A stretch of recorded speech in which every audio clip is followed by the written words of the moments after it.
Welcome back to Wisdom from the Aerial View, a podcast dedicated to changing the way we think about living our lives in a peaceful, positive, and purposeful way. And in so doing, perhaps changing the world. When we last spoke, we were deep in discussion about death. Very, very hard topic. So now I want to change it a little. I want to talk a little about a chapter in your book that is titled, Why Bother to Do Anything? So, Dr. Mark Klein, author of this book, why bother? Good morning, Enid. Good morning. So nice to see you as always. I like that. Yes. So you mentioned that we've talked about the fact that our purpose is to evolve from selfish to selfless, from inward focused to outward focused. So it'd be very easy for somebody to conclude that really all you have to do is help an elderly person across the street, go shopping for them, shovel somebody's driveway. Since we've had snow here recently, things like that should get the job done. But there's more to it than that. And the real question is, why should we bother to do anything? Why is it important to strive for in a career or any kind of job or become a person of substance by accomplishing things? Why is that important? Well, the short answer, we'll get to the long answer in a second. But the short answer is because you need to create a persona that is capable of helping other people. So if our goal is to evolve from selfish to selfless and to focus outwardly on other people, in order to do that most effectively, we have to become people of substance. And one of the major ways to do that is to develop a collection of accomplishments, of personal accomplishments. So for instance, you have spent your career helping people, mostly feeding elderly people or people who have no means. So you know that in order to have done that, you had to remove yourself from the equation. In other words, it couldn't be about Enid. To do this effectively, it had to be about the people you were serving. And to arrive at that, you probably don't realize it, but if you look back on your personal history, you have a slew of accomplishments under your belt that allowed you to believe inside that, yes, I am a person of substance and I am capable of effectively helping other people. So that's a very important concept, to say that it's not just enough to help other people, because a 12-year-old can help other people, but a 12-year-old doesn't have the resume necessary to be most effective. A 12-year-old can mow somebody's lawn next door, or she can go to the supermarket and pick up some food for somebody. She can have a lemonade stand. There's lots of things a 12-year-old can do to help other people. But these are relatively small things. I think we'd agree that we're talking about helping people on a much larger and deeper scale. To do that, you have to become a person of substance. To become a person of substance, one of the major ingredients is to create this catalog of accomplishments. Exactly what you've done, which is why you have been so effective in your career in helping people. Well, I appreciate that. But let's go back to a concept we talked about several podcasts ago, about that even if you live one day, it might have been a life of purpose. So then the premise that a 12-year-old who is shoveling a lawn or going to groceries, notice you had the boys shoveling and the girls going to the grocery store. I don't understand. I knew that was going to come back at me. Okay, Mr. Chauvinist. Okay, so the girls shovel and the boy goes to the supermarket. Correct. I'm sorry. Aren't we done with this, by the way? Haven't we moved on from this issue? I hope so. Well, maybe you have, but I haven't. I will always be there. But okay, fine. So there's the question about purpose. So I can have a purpose depending on the definition, if I'm 12 or if I'm my age, almost 75. All presents accepted. My birthday is next month. So the question then is just a series of accomplishments. I could have accomplished a great deal, and you did, certainly, at the age of 12. You and I were just talking about your life when you were 12 and what there were accomplishments. So it's not about longevity. I can have accomplished a great deal in a short period of time. Isn't that correct? Yeah. So you make it, as always, a very good point. And put me on the spot. You got to stop doing that without giving me a like heads it. up. That's why I call you Spot for a nickname. Let's go, Spot. All right. So it is a legitimate point that you just made about a 12-year-old. And nobody wants to see a child lose their life. Okay, but I get your point that yes, accomplishments are relative to age is the point I'm trying to make. Mm-hmm. So a 12-year-old is not going to oversee the creation of a food bank, most likely, right? But that doesn't mean what a 12-year-old does relative to his or her age isn't significant. It is. But we're really talking about, we're focusing on a more extensive life, even though, yes, Elizabeth Kubler-Ross did say famously that if you only had one day to live, you could still have a meaningful life. Most people don't live one day. And thankfully, most people, at least in this country, make it out of childhood into adulthood. So we're going to focus on that. But your point is absolutely legitimate. Accomplishments, the way I would answer your question is that accomplishments are age related. So we expect more from an older person. Here's something I also discuss in the book, I think.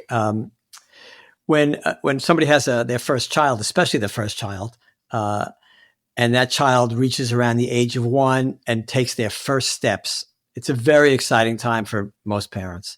In fact, I have 4 kids. I remember my first child's steps. He's the oldest, obviously, but I still remember that more clearly than anything because it had such an impact on me. And so we praise that child. Oh, hooray, you did so great. You walked. Wow, it's so great. Well, fast forward a couple of years and, just walking across a room on 2 legs is not going to impress anybody, right? The standards, the expectations change as we get older. So it is age appropriate of what accomplishments are. So why are accomplishments important? What do they do? What's the magic of accomplishments? They build self-esteem. They allow us to feel good about ourselves. We've been living in the last couple of decades where we started to see this switch when you and I were growing up back, when there was fire and wheels were just invented, right? Mm-hmm. Something like that. We were expected to do things to earn praise. Nobody was showering us with praise for doing nothing. My dad, I was exchanging some emails with a friend of mine. He was telling me about his father's famous expressions. And his father's famous expressions were really kind of paraphrased from famous phrases from many famous people. And they were phrases of substance. My father's phrases were things like, go play in heavy traffic. There's a bus leaving in 10 minutes. Be under it. Be on it. Yeah, right. Be under it, okay. Yeah, take a long walk off a short pier, right? These are my father's favorite expressions. And of course, I laughed. I thought they were hysterical. I still think they're funny. But he wasn't, he praised me, but only if I did something, right? It wasn't like, we didn't get trophies for everything. I was in Little League and I was not the best athlete. I could field very well, but I was honestly afraid of the ball. And I would get a hit. I would always get a hit my first time up every season. Because I forgot how scared I was of the ball. And then like 3 pitches later, I realized, oh God, it's going to hit me in the head. And I, got like 2 hits the rest of the thing. So good, you just got a job with the Chicago White Sox. Right. Exactly. So nobody said, that's great. So nobody said to me, oh, you did such a good job. No, nobody said that to me. I was well aware that I was a batting failure, right? I could field quite well, but if I made a nice play with my glove, people would say, oh, nice play. But if every time I struck out, nobody said, oh, it's okay. You tried your hardest. No, right. None of that. Well, that's obviously evolved. And now, of course, I coached a couple of my kids' soccer teams and other teams. And, everybody got a trophy, of course. We don't want to hurt anybody's feelings. But the truth is, we know we're not all equal. You could say it up and down, but we know we are not all equal. We're equal. We should be equal in opportunity and rights and freedom and so on. But we are not equal in ability. For instance, there are things that you can do that I couldn't do in a million years, right? I recognize that. You talked about the Chicago White Sox, right? Okay, so people don't praise the Chicago White Sox for trying so hard, right? They stink, right? But people still go to the games. Okay, but it's for fun. But the point is they don't praise the players. They, right. Like I'm sure, when I used to go to the ball games with my dad, he'd call everybody a bum. Look at that bum. He struck out again. We didn't praise people for for trying. It's what you succeeded at. It's accomplishments, and accomplishments, of course, take effort.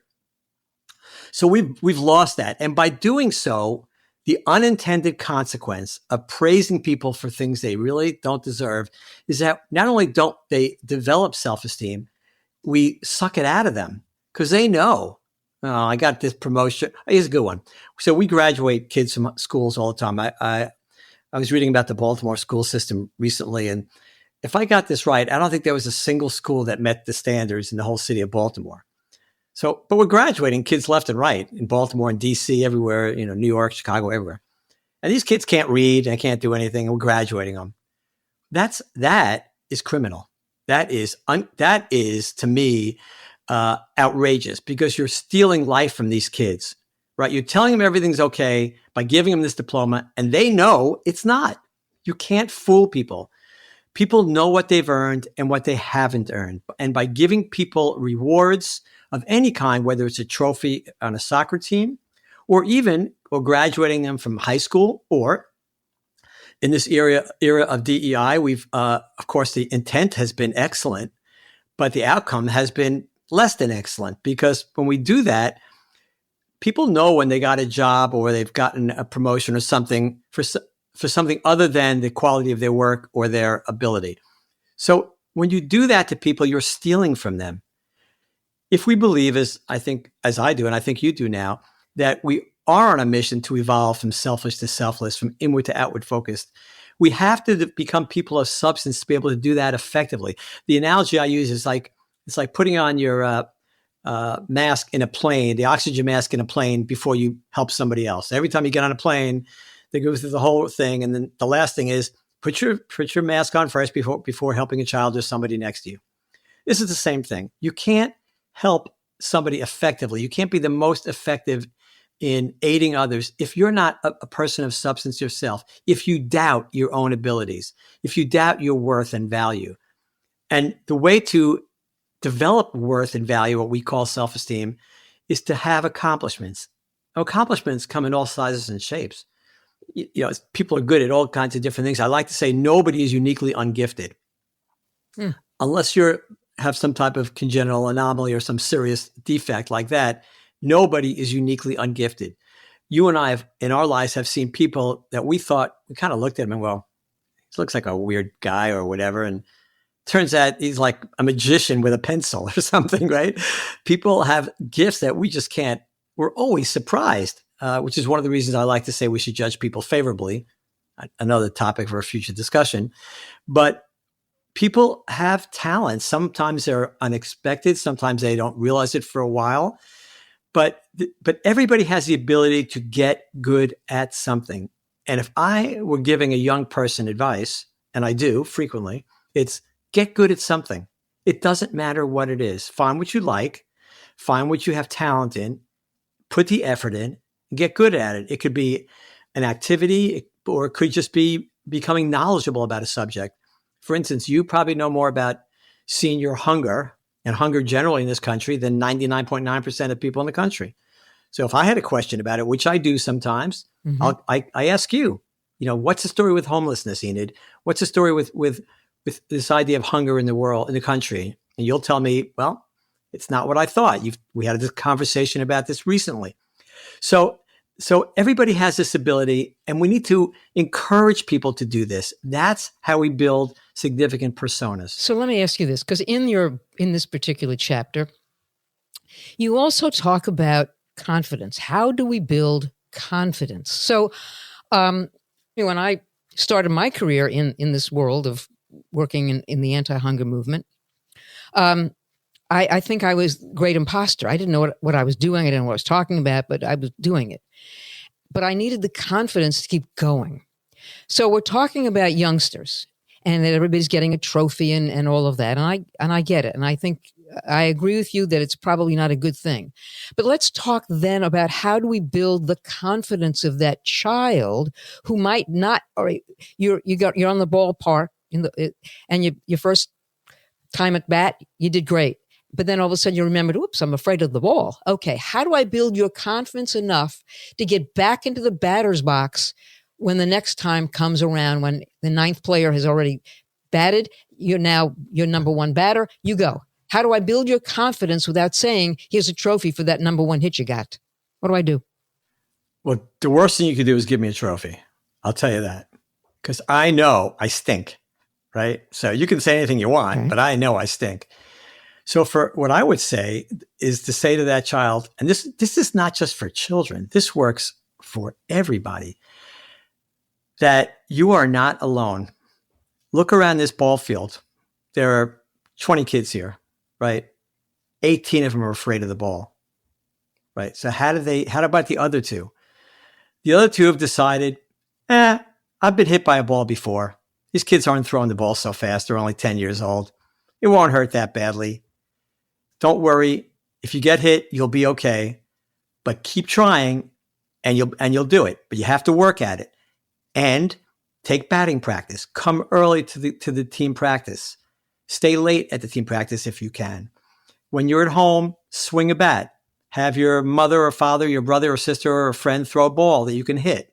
Practice. So you have to give people tools. You can't say, oh, it'll be okay. No, that doesn't work. It's not going to be okay. So the first thing is to say you are no different than everybody else. And I want to come back to that idea in a second. And then the second is give them the tools to succeed. Practice more. Look, let me help you with your technique. Again, everybody's afraid of the ball.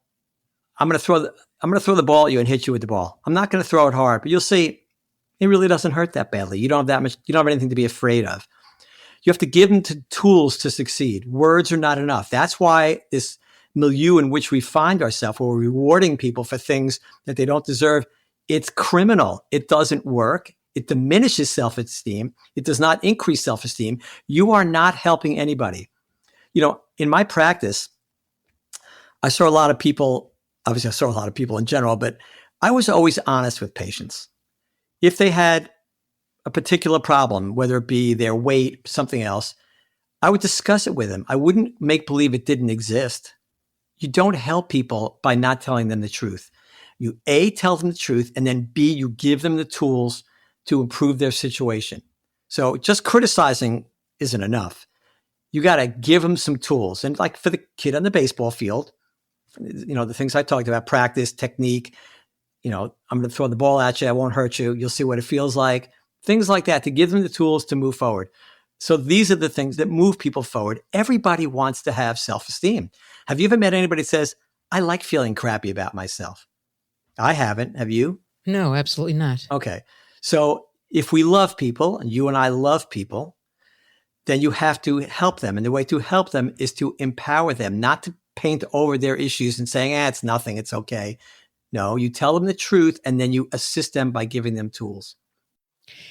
But how does, and I think that's obviously a great thing, and I agree with it. The question then is, how do I help someone overcome obstacles? Obstacles? I mean, we all have obstacles in our way. We do, right. And I think when we were talking a lot in this podcast about try to overcome our own angst. We're all anxious. We're living in a very anxious world right now.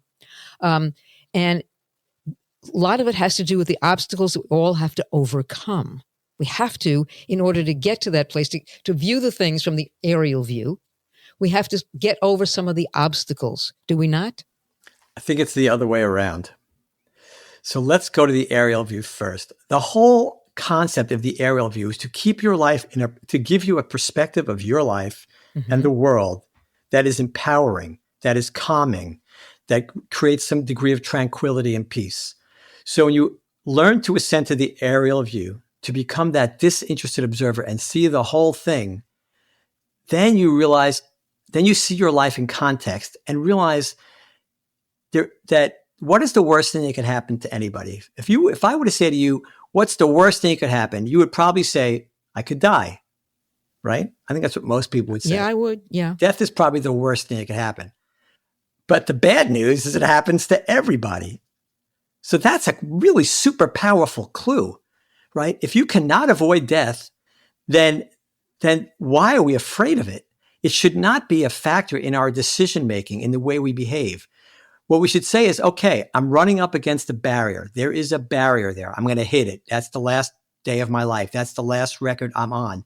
I'm going to hit that barrier. I don't know when. I don't know the time, place, or circumstance, but I know it's going to happen. Okay, let's stop worrying about that because it is going to happen. Sure, people say, I want it to happen as late as possible. But as we've already discussed, that's probably not that as important as we think it is. Again, leaving out children, I never want to see any. You know me, I'm a little bit mushy, right? I'm a little bit mushy. In a sense, I'm yeah, I'm a kind of a crybaby. That's true. So when it comes to kids especially, I want to see them healthy. I want to see them live. And so we're going to try and leave them out of the conversation for forever if we can. But so you're going to run up against this barrier. Okay, take that off the table. Stop worrying about that. It's an assured thing. We live our lives, we've talked about this, as if we make every right decision, we won't hit that barrier. We'll go right through it. No, you're not going through the barrier. It's going to stop you. So take that off the table. All right, then if you don't mind, I'd like to return to the jukebox metaphor yet again. It's something we already discussed, but it's been weighing on my mind since we discussed it on one of the previous podcasts. And that is that when we look at the jukebox of time, which shows us all the records, all the moments of time in its entirety, and we realize from the aerial view, we are on a small, tiny sliver of records. They're very important because that's why we're here. We're here for a particular reason, to prepare, I believe, to make that evolution from selfish to selfless, from inward to outward focus. So the fact that we're on a limited number of records is not a big deal. That's fine. And we get upset about the idea of what happens when we hit that barrier, that last record. Because after that, we're not on any of the records going forward. We're not on any of the records in the future. And that's why we fear death, that we're not going to be here anymore. But to return to this discussion we had previously, we also weren't on any of the records before the day we were born. And there's about 14 billion years of universe before that. None of us ever thinks, I'm so sad that I wasn't around in 800 or 2000 BC, or my parents weren't, or my siblings weren't, or my friends weren't. I've never heard anybody lament the fact that they weren't on the records before the day they were born. But from the aerial view, it is clear that there is absolutely no difference between the moments before you were born and the moments after you die. They are equivalent. It is in our mind that we have this special, we imbue these days after our death with more significance than the days before we were born. That's a misinterpretation of life. It's a misinterpretation of the universe and our significance in it. We should be just as concerned. If we're going to be concerned, then we should be just as concerned as the ones the days or those records before we were born as the ones after we die. We shouldn't be concerned about any of them. That's the point. If we're not going to be concerned about the ones before we were born, which we shouldn't be, we should also not be concerned with the ones after we die. All we need to focus on are the ones that we're on, our lifespan, the record that marks the day of our birth to the record that marks the day of our death. Those are the ones we worry about. Okay, so why am I here? We've discussed that there is a purpose. There is a reason we're here. We've talked about some of those clues about our backwards lives and history and so on. Okay, let's focus on the records we're on. We know this is a limited time engagement. I got to make the most of it. So if I don't try and sell anybody my ideas. If they think they're worthwhile, they should embrace them. And if they don't, they're perfectly willing to ignore them. I've been ignored plenty of times in my life. Excuse me, I didn't hear you because I've been ignoring you. What were you saying? Sorry. Go ahead. You're the best. You see, now you've confused me. No. So okay, if there is a purpose, and whether you agree with my purpose or not, we clearly have this limited lifespan. And so I believe we're here to make that evolution. To make that evolution from selfish to selfless, we have to become people of substance. That's the reason we need to have accomplishments. That's the reason we need to build our self-esteem. And that's the reason why we bother. That's what you're talking about? That's why we bother. That's why we bother. That's why you should strive to become good at something. I'll tell you, the most satisfying thing is to become excellent at something. I won't say expert at something because experts is a little misleading. Just because somebody calls themselves an expert doesn't mean they really know anything. But yes, watch television. Everybody's an expert. Yes. Yeah, and I'm like Exhibit A, right? So, I would never call myself an expert, but you should try and become really good at something. Why? It's going to make you feel fantastic. There is nothing better than to become excellent at something. It doesn't matter what it is. It could be woodworking. It could be baking. It could be a career like doctor, lawyer. It could be electrician. It could be the best plumber. Whatever it is, it doesn't matter. That sense of, I know how to handle this. I can handle this. I know what to do is fantastic. Creates extremely high self-esteem. And then you're ready to turn around and change that camera focus to other people. Because Right. now you are a person who's confident, because you asked about confidence. Yes. That's where it comes from. Right. So again, it's not just about me becoming good at something or even excellent at something. If I am, then it's to share that, to give someone else, I don't know, some of my wisdom or whatever, the goodness that I've had, the luck that I've had in my life. And we ought to talk about luck. Let me ask you a question. Does luck play a role in any of this? Oh, goodness. In something, let me just go back to what you said just now. It's that the reason you want to become excellent and become a person of substance is not so much that you can impart what you've learned about that to somebody else. Like you've been a CEO of a nonprofit, a couple of them, and you know, if I needed somebody to run a nonprofit, and I call you, right? I say, Enid, help me pick a person to do this. You know, okay. But it's because you're a person of substance. It doesn't matter what you become great at. You can help people in so many ways at that point because you've developed a confidence to recognize that you don't have to worry about yourself. You've reached that point where you're not worrying about yourself. You can now turn your focus to assist others. That's the point. In terms of luck, luck is all over the place, but that's only in the street view, right? Good. Luck's only in the street view. There's no luck in the aerial view. Okay, tell me about that. You keep luck in perspective. I'll give you an example. So there are 4 million books published in the United States every year. And probably 20 of them, maybe, I don't know the number, do really, really well. How many super successful authors are there? You know, you know the names, right? But there are 4 million books. You know, like a handful of names in 4 million books. How come those other people didn't get famous? Oh, they weren't as good writers. No, some of them were way better writers. Some of their stuff is way better. They just didn't catch on. They didn't have the right people. They didn't have a platform. They didn't have 100,000 social media followers. They weren't a celebrity, whatever it is, right? The people that made it got lucky to a certain degree. They're good, but there's lots of really good writers out there. The fact that only 20 of them do really well, that's luck. But we don't have to worry about that because that's not why we're here. We're not here to become the New York Times #1 bestseller. I mean, I've tried 4 times. I'm 0 for 4 at the moment, but I'm not upset about it. I recognize that's okay. That's fine. As long as I'm doing the best I can to move the ball forward, to help as many people as I can, that's all I have to worry about. I can't control the rest. That's ephemeral. You don't know what's going to happen. You know, sadly, as we record this podcast, are these horrendous, just terrible fires out in California. And movie stars are losing their houses. So this is it's awful for anybody to lose their home, but it just goes to show you nobody's immune from the world, right? So that's not what counts. How famous you are, how successful you are, how rich you are, don't really matter. It's the person you become to build that persona, that level of self-esteem and confidence that you can go out, turn that camera around, and go help other people. And that's what we're finding. You brought up the fires. We're finding that people are helping other people. We're pretty good. We are rising from the ashes. Okay. We've had a great discussion today, and I thank you again for this. And I'd like to conclude the podcast today. And I want to end actually with a direct quote from the last paragraph in the chapter that we've been discussing today called Why Bother to Do Anything? You say, and I quote, "Overcoming obstacles and accumulating accomplishments are not burdens we must endure. They are opportunities to advance. Embrace them, for they are the medium through which we arrive at wisdom." Thank you for those words. Thank you for being on this podcast.